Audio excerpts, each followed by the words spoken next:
The third Aliyah of Parshas Kedoshim opens up with arrival in the Holy Land of Israel, and specifically we speak about fruits.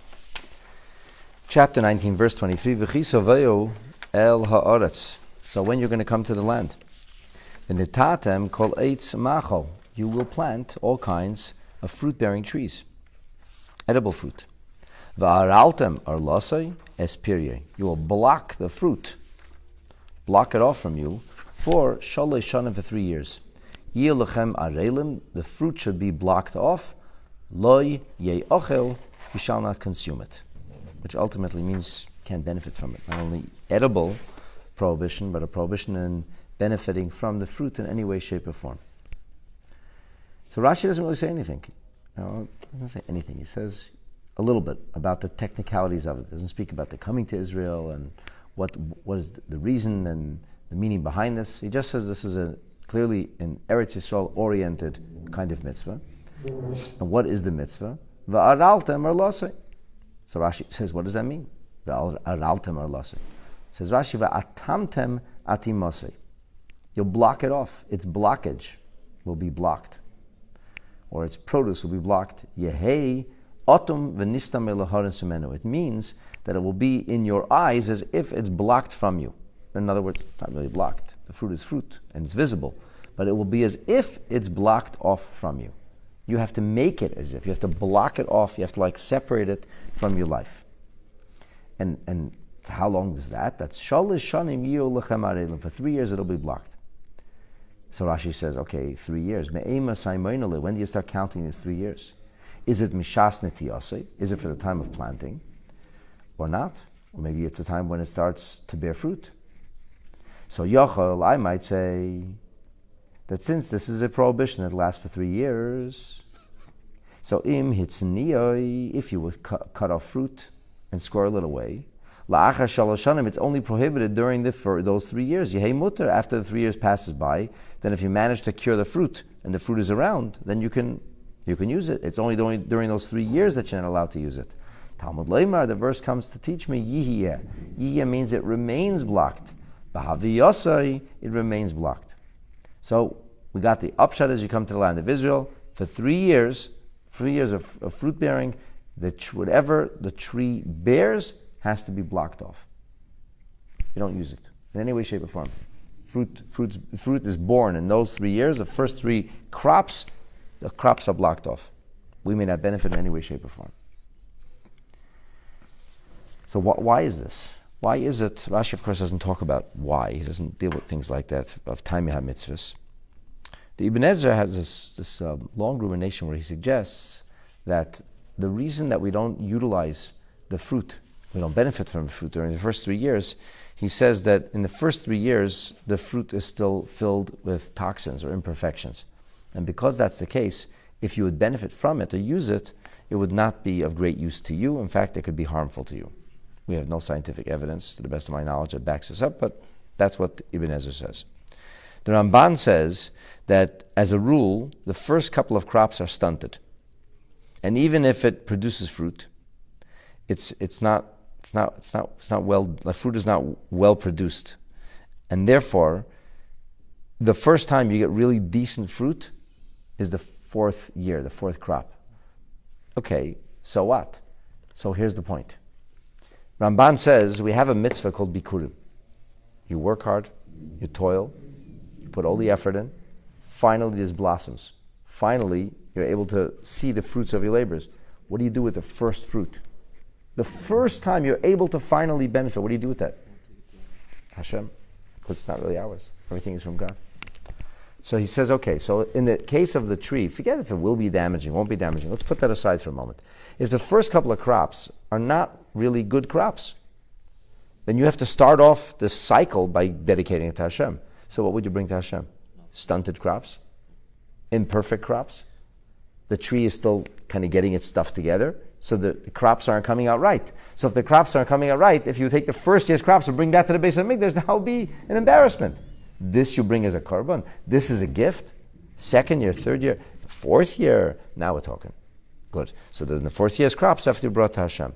And then once you take the fourth year's crops and bring it to Yerushalayim, which means it's given to the Kohen, and the Kohen consumes it, and you use the opportunity to thank Hashem, now you've crossed the threshold.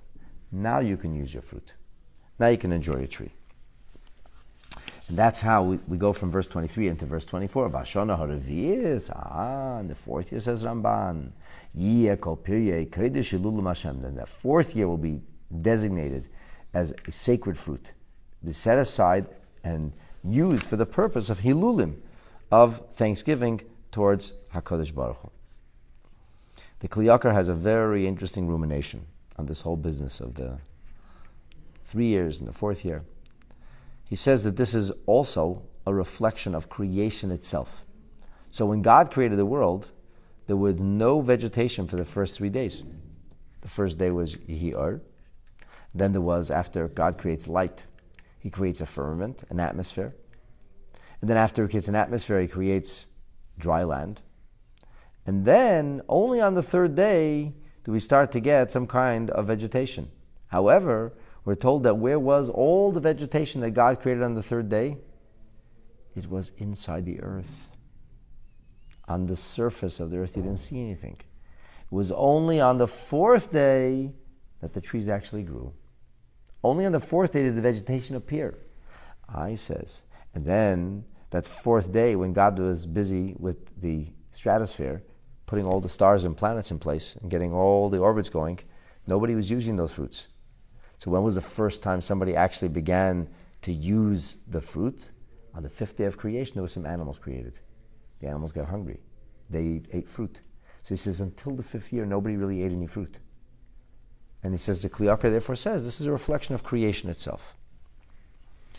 At any rate, however you choose to look at it, which prism of Torah, for whether you look at it in Ramban's way, that this is about bringing the finest and the best to God, and for that you have to wait 3 years, and only on the fourth year could you bring it, or if you look at it through the notion that this is reflective of creation itself, the bottom line is that the fourth year's fruit have to be brought as Kodesh Hilulim LaHashem.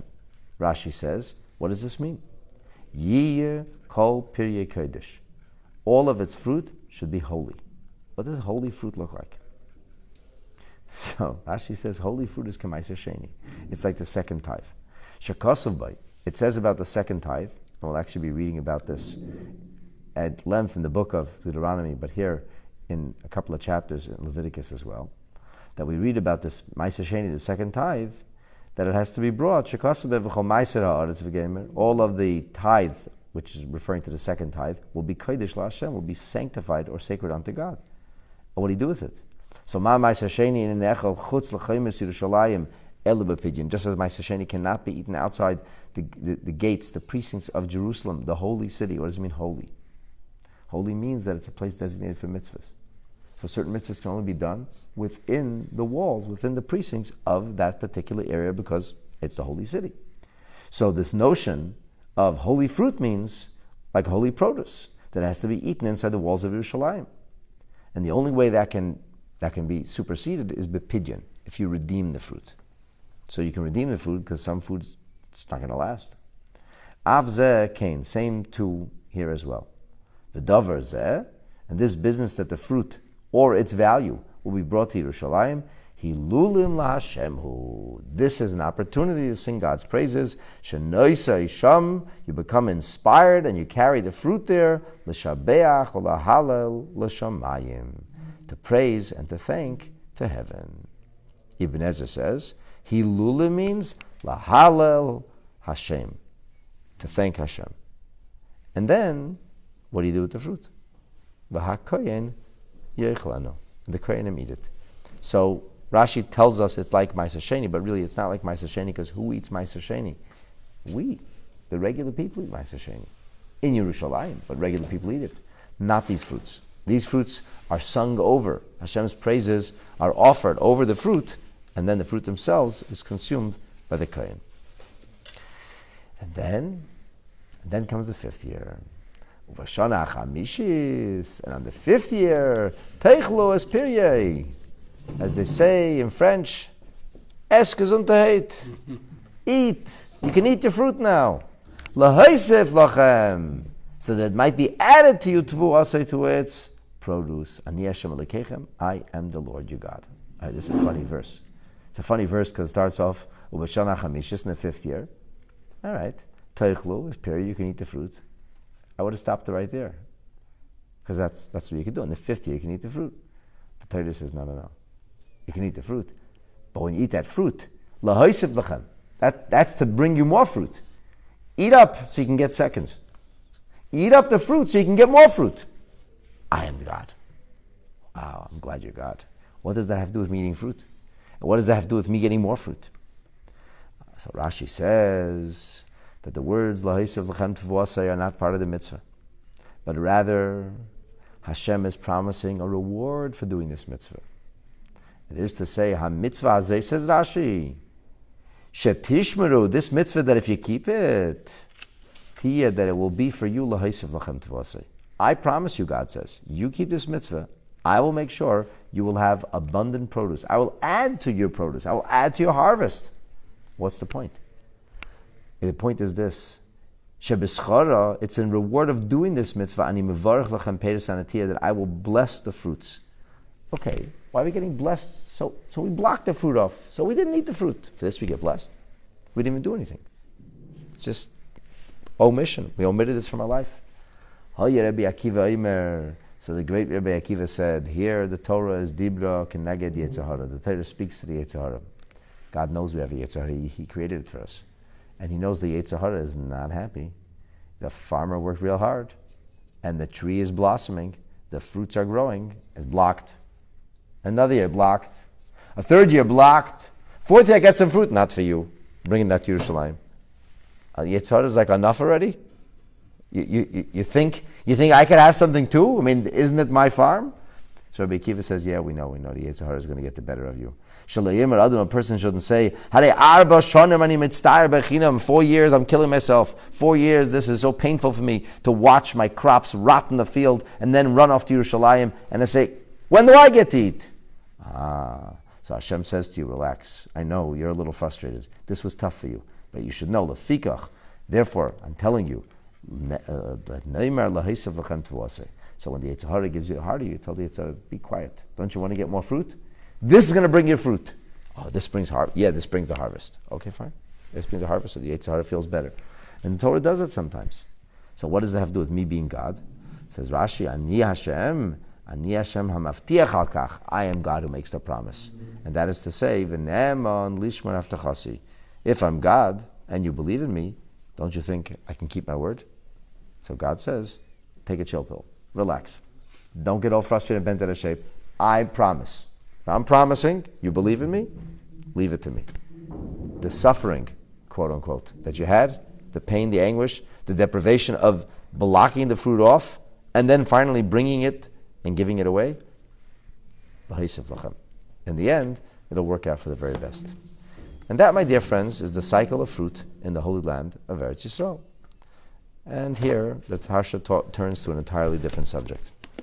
Before we go on to our daily schedule, I'm going to share with you a beautiful lesson that the Rebbe lifted from this Parsha, and specifically from the fruit that can be a lesson for our daily life. So I'm going to ask you to join me on page Reish Pehei. This is Siman Tes... Reish Pei Zayin. Siman Tes Zayin. That will be the equivalent of page 287, and the 16th entry in Parshas Kedoshim goes as follows. We have here, we learned about Shalosha Shlovim. We learned about 3 segments in the fruit's life, in the fruity cycle. We have segment A, Shalish Shneis Arla, 3 years in which the fruit is blocked off. Can't use it, can't benefit, hands off. Then we have segment 2, Hashana Haraviyas, the 4th year. And that's the fruits being used as a vehicle through which we express our gratitude towards Hashem.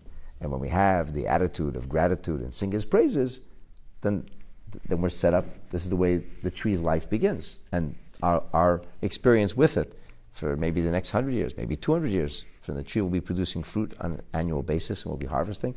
Started off right. by expressing our appreciation.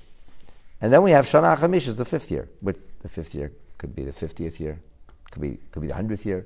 The 5th year, the regular, the life of the tree, until the tree just gets too old and stops producing fruit. So the Rebbe suggests that this is also in parallel to Shalosh Shlavim Avodas Hashem, to 3 segments in the Jews' service to Hashem, B'chol Yom V'Yom, every day of life. Every day of life, you go through the fruity cycle. Okay, how does it start? How should your day start as a Torah Jew? The first thing we should be doing is prayer. That's what it's about. He wakes up in the morning, everybody else is going to the gym, watching breakfast television, eating, chilling, I don't know, whatever people do in the morning. What does a Yid do? He comes to shul. Shul, you gotta daven. That's the proper thing. If a Yid can come to shul, wherever he or she is, they should be davening in the morning. We study Torah to get us into the frame of mind, so davening isn't still when we're half asleep. But it's all about prayers. The first thing a Yid, the foundation of a day is prayers. The morning is ikra of tefillah. What's the main part of tefillah? All of tefillah, all of prayer builds towards a crescendo, a climax. When is that? That's the Amidah. That's the Shemon Esrei. And when we're davening Shemon Esrei, how do we feel before Hashem? Or how should we feel? Humbled. Very humbled. Super humbled. So humbled that it's called his batlus muchletas. We're in a state of absolute nullity before God. We're so humbled, we don't even open our mouth. The quietest time in the morning, when we're davening Shemon Esrei. Have you ever been to the Kotel? People do Vasikin, when everybody davens together, the morning Shemon Esrei, the sun rises. It's a noisy place to Kotel. And then all of a sudden, at the moment when the sun's about to rise, a hush. Everybody's quiet. It's prayer. Talking to God. Talk to God, but in a very humble way, a very quiet way. The expression in the Gemara is Avda Kamei Mora, like a servant before the master. Not a time for self-expression. Not a time not even for holy self-expression. Not even for pouring one's heart forth in prayer. Quiet. You're not supposed to be connected around you. You're not supposed to daven Shemon Esrei, looking here. Oh, look at that. That's interesting. Here. A lot of times people daven Shemon Esrei, even if they're not doing this in their mind, they're going all over the world. That's actually not appropriate. You're supposed to work on focusing. The Rebbe taught us that the way to do that is look inside the Siddur. Focus on the words of the Siddur. But Shemon Esrei is supposed to be a focused time. Shemon Esrei is not the best time to think of stock tips and how I should deal with a certain problem. So Shemon Esrei is when I cut myself, I block out the world. I'm not going to engage. It's de-engagement from the world. Or that's what it's supposed to be. So the Rebbe says that kind of mirrors the first 3 years of the fruit's life. Blocked off. Take the world, block it off. Not connected. Shemon Esrei is about disconnecting from the things that populate and fill our time on a daily basis. And then, after davening, a person is supposed to first study a little bit of Torah, study some halachas, read some Tillim. You're supposed to wean yourself away from prayer, not just hit the road as hard as the rubber can, but rather, a person is supposed to do whatever it takes to kind of ease themselves from the prayerful mode into a Torah study mode. Which the Rebbe says, proverbially speaking, means about connecting with your environment. Now, b'shlav zeh, at this point in your day, you're Isik ben Yanim Shal Torah mitzvahs, you're still in shul, you're doing all good things, but you're still connected to the world around you. If you're learning halachas, you're talking about, okay, here's how the halacha applies to the world around me. This is kind of in parallel to Shana Haraviyas, to the 4th year. You're eating the fruit, but how do you eat the fruit? In a holy way. The Kohanim are eating fruit. You're singing Hashem's praises over the fruit. So it's not blocked off, but at the same time, it's not exactly every day. It's not mundane yet. Then only after this we have the 3rd segment.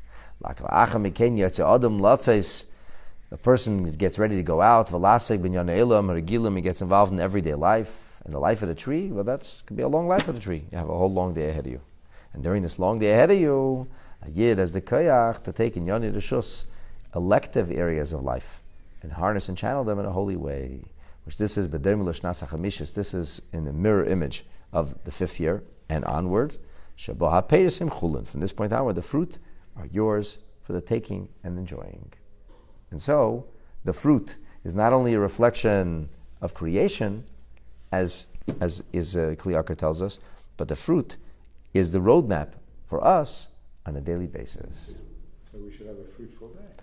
And so let's wish everybody a very fruitful day.